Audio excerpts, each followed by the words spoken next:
Kararating ko lang galing sa swimming dahil birthday ng asawa ko kahapon. Binisita ko tong ating crayfish. Bad news. Namatay yung ating male. Ayan o. Wala pang pangalan, namatay na kaagad. Oh no! Isa.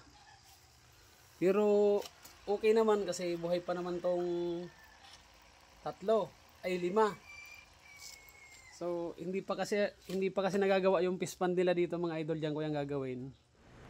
Pwede na!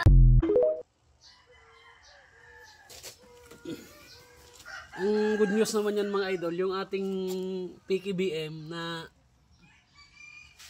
gapi ay yung PKBM na isda, ayan o. Madami siyang anak, ayan o. Ang daming lumabas na anak na puti. Oh my God! Wow! Yung itim ay galing yan kay ma'am sa pinagbilhan natin ng crayfish. Pero itong puti ay anak niya yan.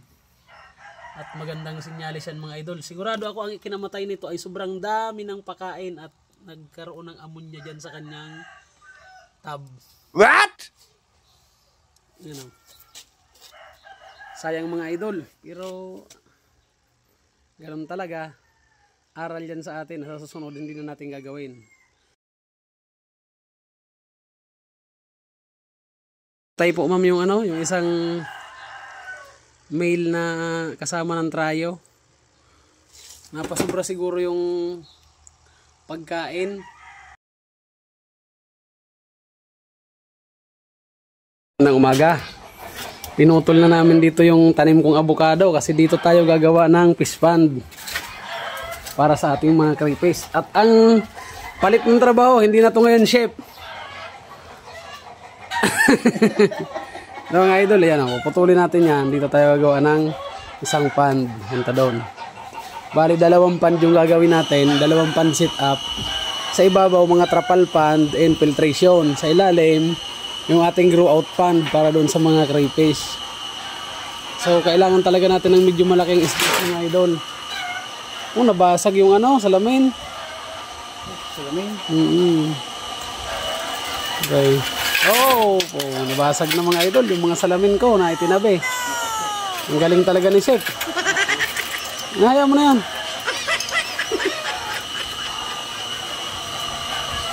Ganyan.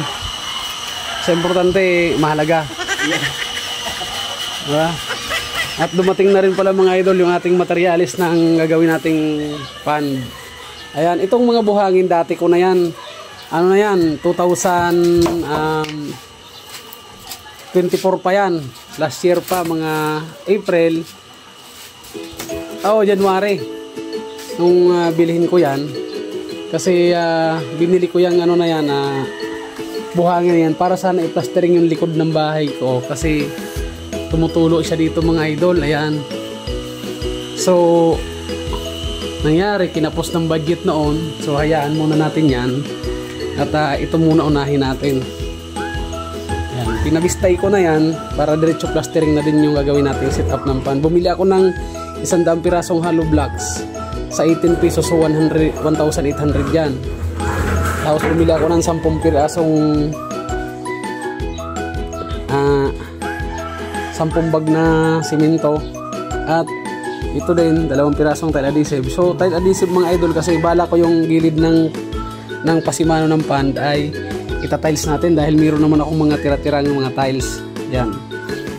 Yan ang gagamitin natin mga idol. So kasi update ko kayo dito sa crayfish natin. Ayan.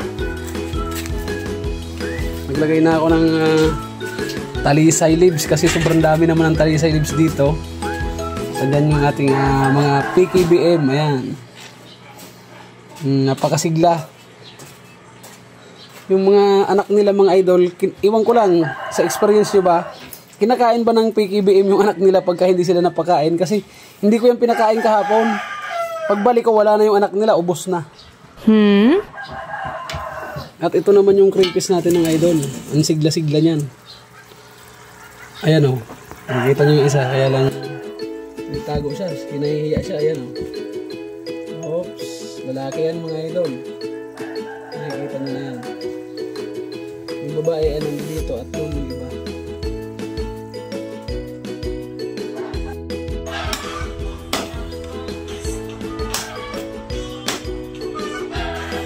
Mga idol, itong avocadong to, inutol namin kasi unang-una sa lahat, hindi naman siya namumunga. Tinanim ko to year 2018. So, hindi man lang talaga siya namunga kahit isang bisis. 7 years na. Tignan natin tong tinanim kong langka ko ay mangga kung bumunga. Kaya pinaputol na natin yan. Gagawin na lang natin panggatong.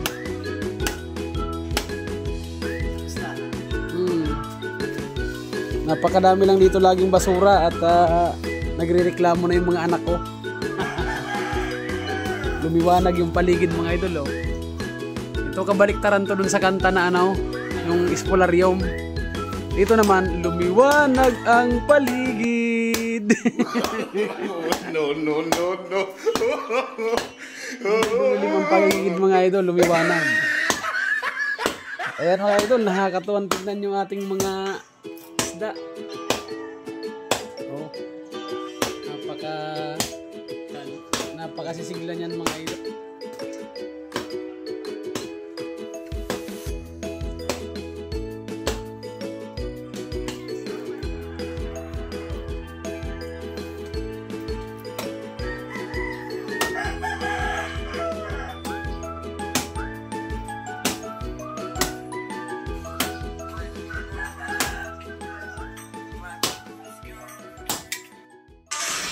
Ito yung pasalubong ko kay Chef, tira ko to. Pero pwede pa yan. Yung isang gabi lang naman yan eh. Tapos ito, ulamin natin yung tinula. Tapos yung liig, i-adobo mo. Sige. Para pulutanin natin ni Insan Ariel. Salamat kayo, happy birthday. Ikaw? Lagi ka na lang nag-birthday. Wala di mabihis kang tatanda eh.